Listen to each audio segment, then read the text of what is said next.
Hello, we're the couple who couldn't afford to buy a house, so we decided to build one ourselves. And we were able to do that for just under $100,000. We're talking about it in this podcast. What is today's episode going to be about? So today we're going to be talking about what we did once we purchased the property, and we're going to start talking about the groundworks and what are those first things that you're going to do when you step foot onto your property. So before we get into that, again, I wanted to remind everybody that when we say that we built the house for less than $100,000, we're talking about the structure itself, and not necessarily the expense that we did for building the driveway and the large retaining wall. And specifically, we'll talk about retaining wall in our next episode next week. So what we're going to talk about first is how we went about selecting trees to cut on our property. So yeah, the land that you get, if you're setting out like us to do this project, you're probably going to buy a piece of real estate that hasn't been developed on yet, so it probably has a lot of trees and it's just overgrown or natural forest or whatever. You're going to want to kind of survey the land to find the best spot that you want to use, and then how are you going to get from the road to that spot? That is the driveway. That's an important question. And for us, that was a major undertaking. We were dealing with changes in elevation, and we had to also make this 90-degree turn along the way to make everything work to get to the spot where our house would fit best on the property. Yes. So luckily, again, if you think about weeks and weeks ago when we first started talking about this project on this podcast, we talked about going and actually looking at the land and trying to get a good feel on whether your house will fit there, as well as any kind of access that you need to get there. And when we did that the first time, we were like, yeah, the house can totally fit here, and yeah, our driveway will be steep and it's going to require an expensive retaining wall, but we can do that. Yep. And so once we had purchased the property, then we came in and we started to look around and really, study more the lay of the land and what trees or small shrubs were in the way. I'm going to pop up a bunch of pictures of what the property looked like before we started working, but it was a typical Western North Carolina forested environment. We had large trees, we have oaks, we have lots of white oaks on the property, we have American beech trees, we have tulip trees, we have all kinds of trees, but we also have the rhododendrons and the mountain laurels. Mountain laurels too, right. And catbrier, and some poison ivy. Yes, so we basically have everything that you could think of. And so, again, we were really adamant about making sure that the property was as carefully curated as possible. Yeah, so definitely... We weren't going to clear cut. Yeah, no clear cutting because we like the property because of how forested it was. So we came in and we strategically selected those trees that would be directly in the path of our driveway as well as our house footprint. And it's important to remember that as you lay out your driveway, you're going to need to know how wide you want your driveway to be. And if you're building a retaining wall like we did, you're going to have to go a couple more feet because you need your driveway to be a certain width, but then there's also the width for putting the retaining wall in.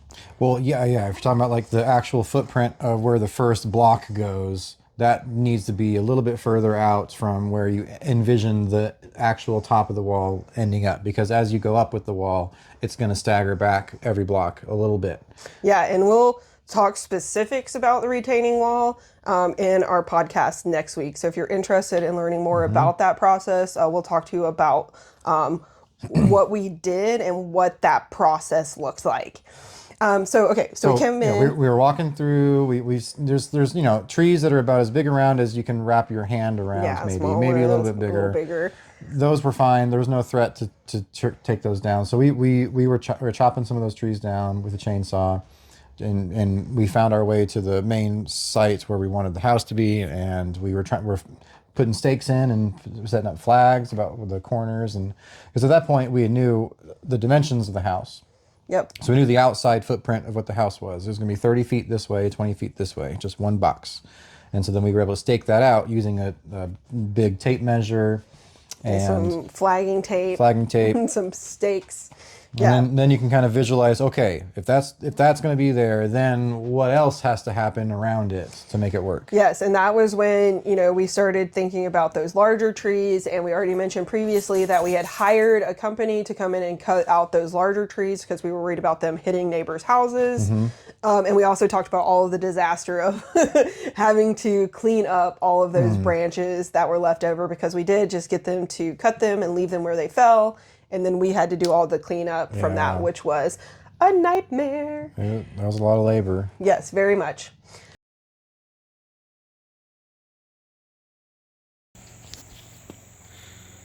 And we got more of this opening cleared out. Might be about 10 feet now. A little bit more to go.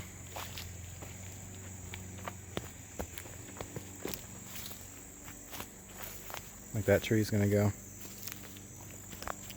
Our brush pile here has gotten a lot bigger today.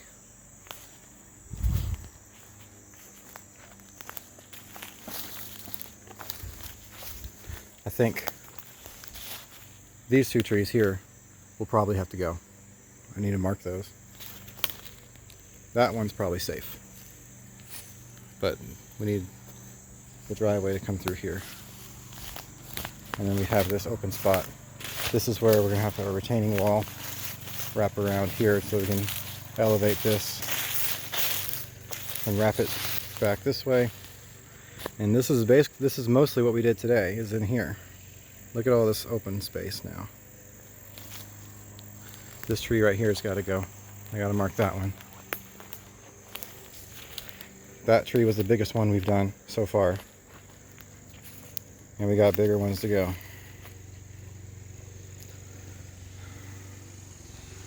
We measured out, we staked out a landing spot, potentially to park our camper, at least the back tires, the back end of the camper. This is a typical like 20 by 16 parking garage for 2 cars. So we cleared most of that spot out. That's another tree that's going to have to go right there. I think that tree might stay. I hope it can. We found a lot of cinder blocks. At least 4, 5, 6, 7. And then Roy did a lot of work back here that I didn't even get to clear out. A lot of pines down and stuff, but they're hungry, so we gotta go eat some lunch.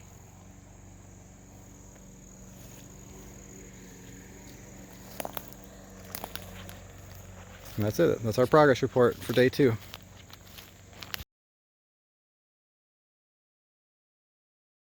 So at this stage, you have your basic driveway where you're going to put your driveway in. You've cleared that out, and you've cleared the trees from your home site. And now you're going to start to move dirt. And before you start to disturb that layer of leaves that are still on the ground, you're going to want to install a silt fence.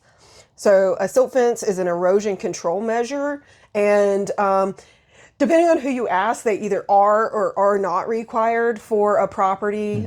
Sometimes you'll get, you don't need to install a silt fence if you're disturbing land under 1 acre, right? It is always best practice to put up a silt fence. They are not expensive, but they can save you a lot of time and heartache and make sure that you have neighbors that still love you at the end of the process. Especially if you have any like natural water on your property, like a stream.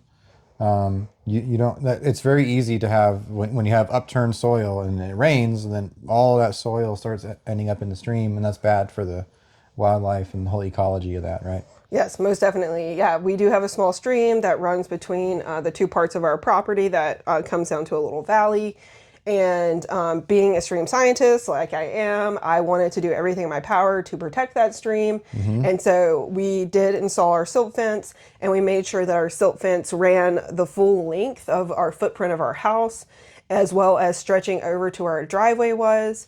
And we did monitor that to make sure that there were no overflows. Every once in a while, you might have a blowout on your silt fence, and it's not the end of the world. just go in and either add a second silt fence behind it, or you can shore it up with, we used a bunch of our logs that we had cut down to shore that silt fence up, because every time it rains, all of the sediment is going to wash down slope from your disturbed land. Yeah, and that's a lot of force too on the silt fence itself. I mean, it was bulging in some spaces where so much dirt had kind of piled up around it, and it was still holding, but it was like barely. You also don't want like a bunch of dirt and mud and stuff sliding into like your neighbor's property or the road. So silt fence is a good way to keep the project in bounds and in control. That way you're not making a big sloppy mess everywhere. Yeah, And it was like $100 for 100 feet or something like that.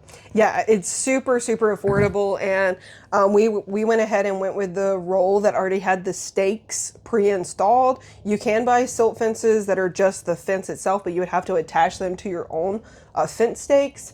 But that's not the best use of your time and money, especially when you're building your own house. Yeah, it went pretty easy once we had it started. Yeah, so they come in, I think, 100-foot rolls. Get a couple of those, super affordable. And installing the silt fence is super important. And this kind of goes back to thinking about the topography of your land. How does your land lie? Because the way that your land is sloped is the way that all of that sediment is going to move. And you want to put your silt fence at the lowest section, the farthest part down slope where your build is, to offer maximum protection. We disturbed, again, a very small amount. Over our house is just 750 square foot footprint. So that's basically the house build. We'll probably expand that up to about 1,000 foot, thinking about our decking that's around the house. That's a really small footprint. And then our driveway, adding, maybe doubling that. But we still had a ton of sediment moving over our property every single time it rained. We will talk about footers and what that whole event looked like in a week or so.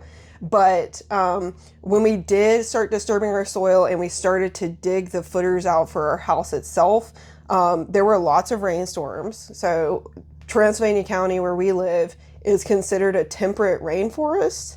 And we get a ton of precipitation here.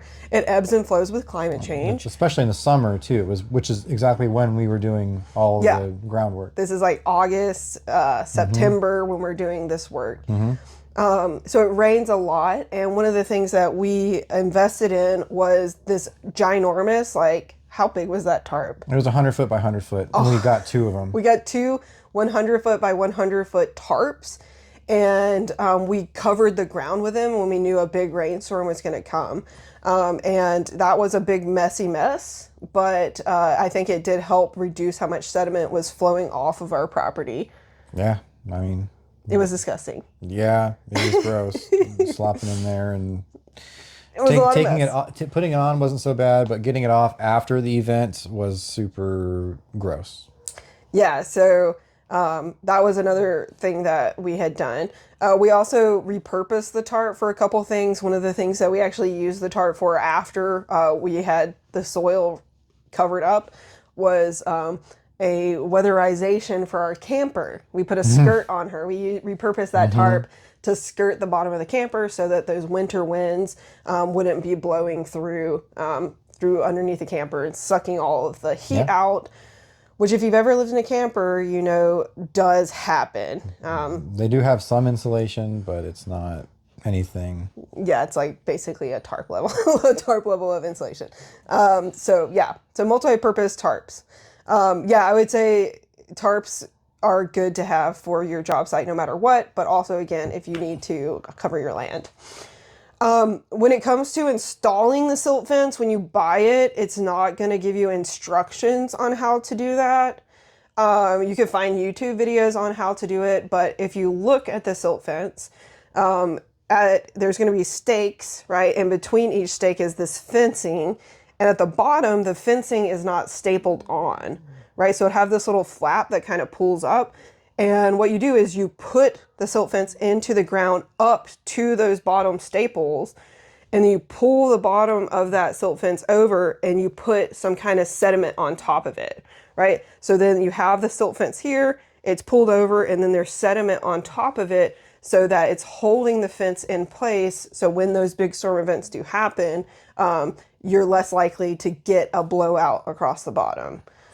It holds the bottom down so that way it can catch anything that's flowing on the surface level.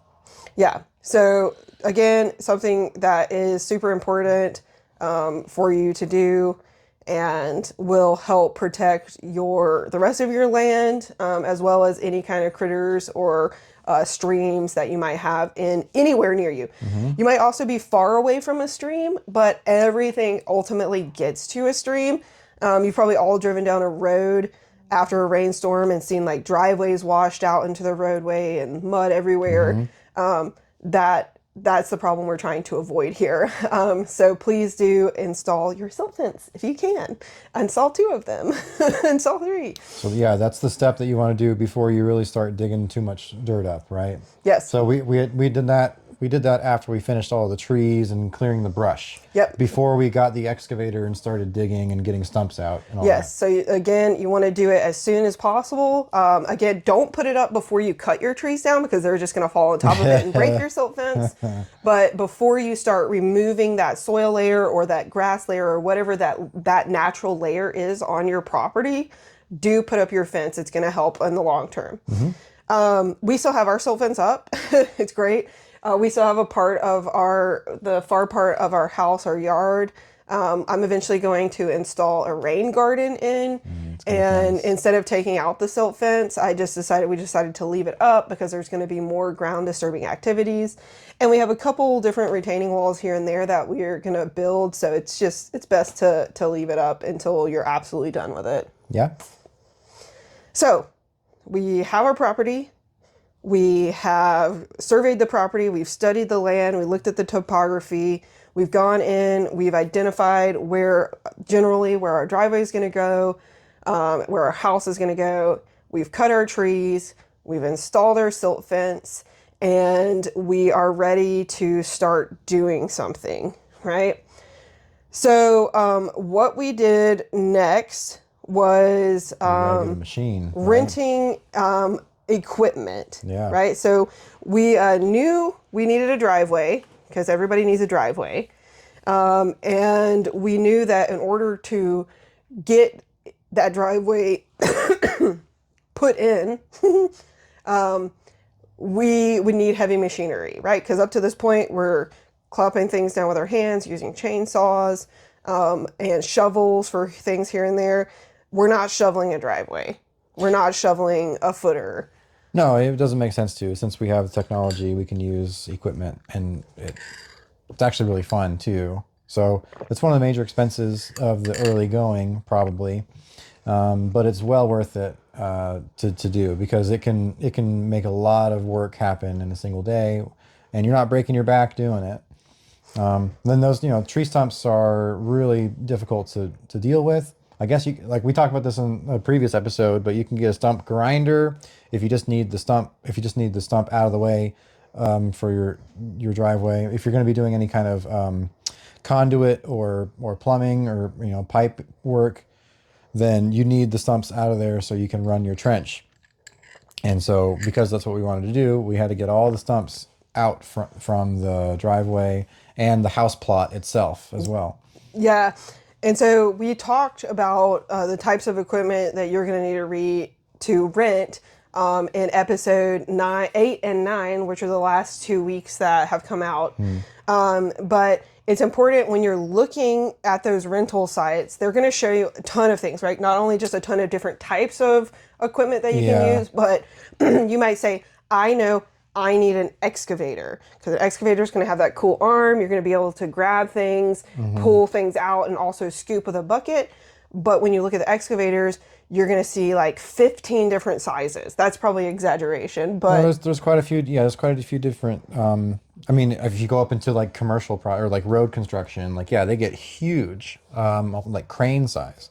So if we were to do this again, I would probably go 1 or 2 sizes bigger because we got the absolute smallest size you can get. It's called a Bobcat E20, and I'll show you a picture of it. And it had a bucket that was 12 inches wide, which was perfect. What I thought was perfect because that's how wide we needed to make our footers for the house, according to the code book and all that.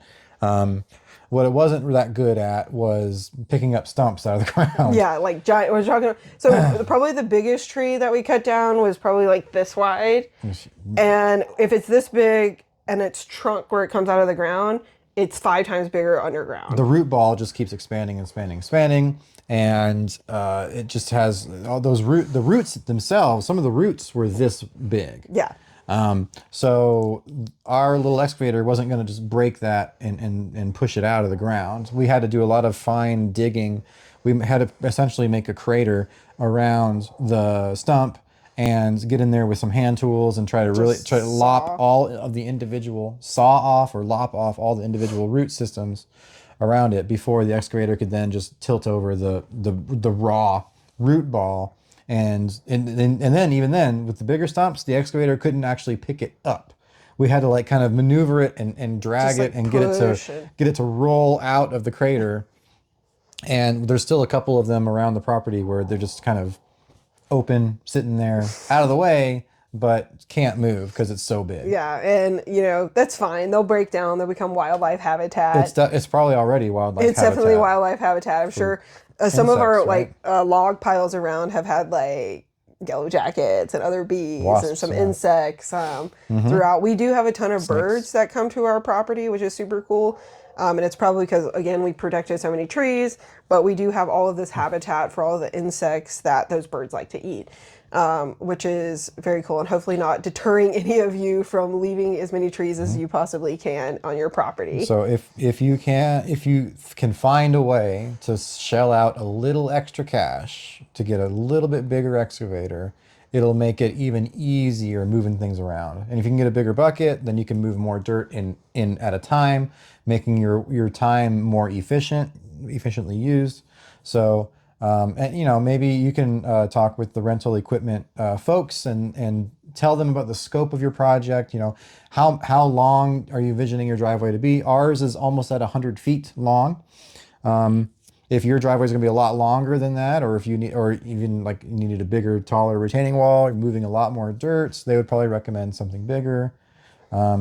So that's something for you to decide. But I know if I had to do it again, I would probably pay a little bit more to get a little bit bigger machine so I could do a little bit more work with it. Yeah, and so we had not really, we had never rented a piece of machinery before, and I've been around machinery and we've been around machinery, but we didn't really know what we were truly getting.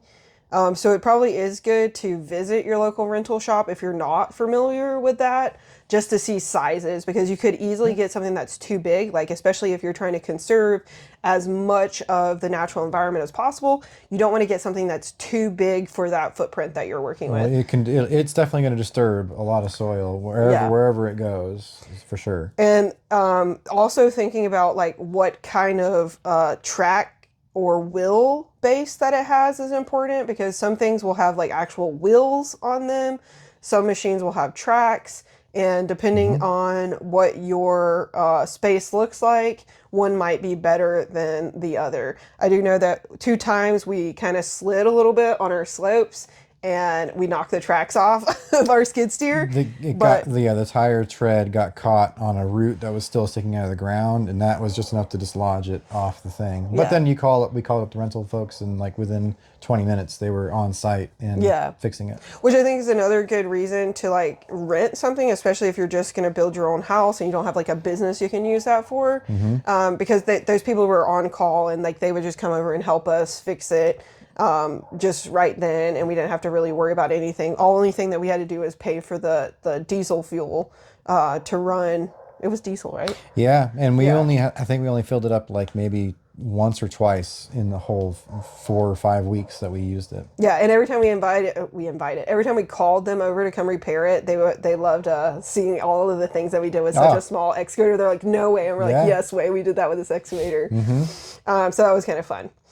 So that's like the big piece of equipment that you're going to need to carve out the area for your driveway and also get your footers ready.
Wow.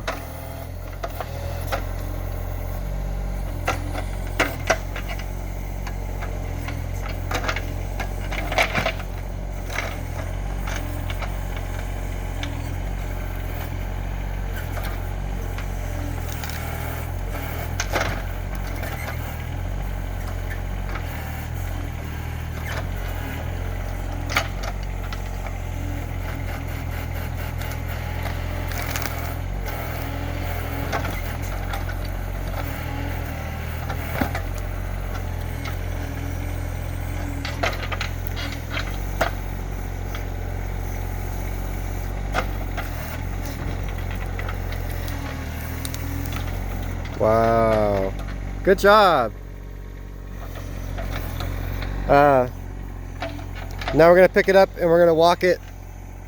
I guess maybe we'll spin it around to the pile behind you.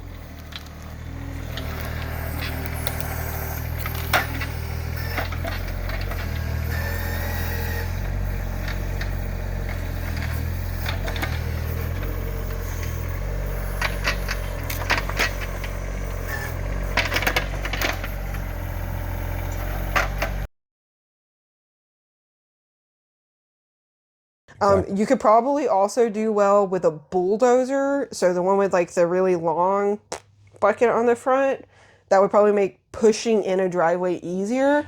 I mean, yeah, if We just didn't do that. if your land is relatively flat wherever you are, bulldozer is a great way of just you know smoothing it out and that could push over tree stumps easily. I mean, dozers, that's what they do.